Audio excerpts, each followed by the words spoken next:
पति पत्नी हाथ पकड़े बाजार में घूम रहे थे। फिर जो हुआ पढ़कर लगाएंगे ठहाके। बाजार का रविवार की सुबह थी।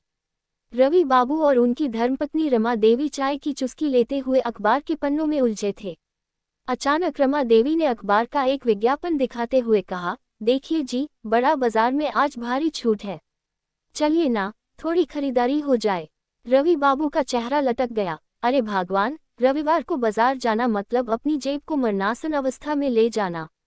रमा देवी मुस्कुराते हुए बोली, अरे आप तो ऐसे कह रहे हैं जैसे आपकी जेब में करोड़ों हों। बस 1-2 सूट और कुछ किचन के सामान लेने हैं। रवि बाबू जान गए थे कि बहस करने से अच्छा है चुपचाप तैयार हो जाना। वो बोले, ठीक है चलो, लेकिन हाथ पकड़े घूमने की जिद मत करना। पिछली बार भीड़ में कोई औरत मेरा हाथ पकड़कर चल दी थी, तुम पीछे रह गई थी। रमा देवी ने ठहाका लगाया, अरे उस औरत को तो मैं बाद में जाकर बोली थी बहन जी, यह मेरे पति है, आपका तो नहीं लगेगा। 2. बाजार की भीड़ और पति की हालत। बाजार में पैर रखने की जगह नहीं थी। हर दुकान पर बाय 1 गेट 3 फ्री के बोर्ड ऐसे टंगे थे। लड़कियों को शिक्षा दिलाकर उनके जीवन की दिशा भी बदली। एक दिन स्कूल में एक बच्ची ने आकर कहा, मैम, मैं भी आपकी तरह बनना चाहती हूँ। सविता ने गर्व से कहा, और तुम मुझसे भी बेहतर बनोगी। बस सपना मत छोड़ना। पोती तन्वी 22 साल की युवा इंजीनियर थी, जो अब एक स्टार्टअप चला रही थी, शक्ति नाम से एक ऐप, जो ग्रामीण क्षेत्रों की महिलाओं को स्वरोजगार की जानकारी और अवसर प्रदान करता था। उसने अपने ऐप से अब तक 5000 महिलाओं को डिजिटल ट्रेनिंग देकर आत्मनिर्भर बना दिया था। एक दिन मीडिया ने उसका इंटरव्यू लिया। जब पत्रकार ने पूछा, आपको ये करने की प्रेरणा कहाँ से मिली? तन्वी ने कहा, मेरी दादी से सपना और माँ से साहस मिला। मैं सिर्फ उस विरासत को आगे बढ़ा रही हूँ। बाकी कहानी अगले संदेश में जारी है। क्या आप चाहेंगे मैं बाकी भाग अभी भेजूं? भैया, शादी के बाद पति खाली हो जाए या दुकान, कोई फर्क नहीं पड़ता। रवि बाबू सब्जी उठाते हुए बोले, प्याज 60 रुपये किलो हो गई है, अब तो आंखों में आंसू आ ही जाते हैं।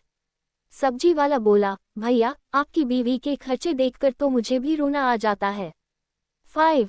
मोबाइल और पत्नी का शक। चलते चलते रमा देवी ने देखा कि रवि बाबू मोबाइल पर मुस्कुरा रहे हैं। रमा देवी बोली, किससे चैट कर रहे हो? रवि बाबू बोले, व्हाट्सएप पे तुम्हारी ही फोटो देख रहा था, जो पिछली बार हिल स्टेशन पर ली थी। रमा देवी ने मुस्कुरा कर कहा, सच में? रवि बाबू बोले, हाँ, और सोच रहा था, काश वहां से लौटते ही ना। 6. पार्किंग का ड्रामा। शॉपिंग खत्म कर दोनों पार्किंग की ओर बढ़े। कार के पास एक और जोड़ा खड़ा था। पति गाड़ी निकाल रहा था, पत्नी चीख रही थी।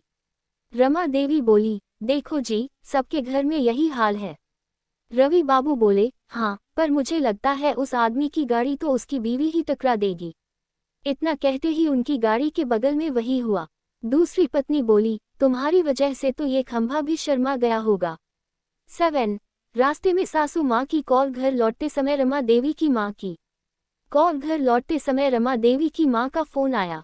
फोन पर बात करते हुए वो बोली, हाँ मम्मी, सब बढ़िया चल रहा है, पति को काबू में रखे हुए हूँ। आज बाजार ले गई थी, 8 बैग उठवा लिए। फोन रखने के बाद रमा देवी बोली, मम्मी कहती है कि आप काफी शरीफ हो। रवि बाबू बोले, हाँ, तभी तो तुमने मुझे पसंद किया था। अगर थोड़ा बदमाश होता तो बाजार से भाग चुका होता। 8.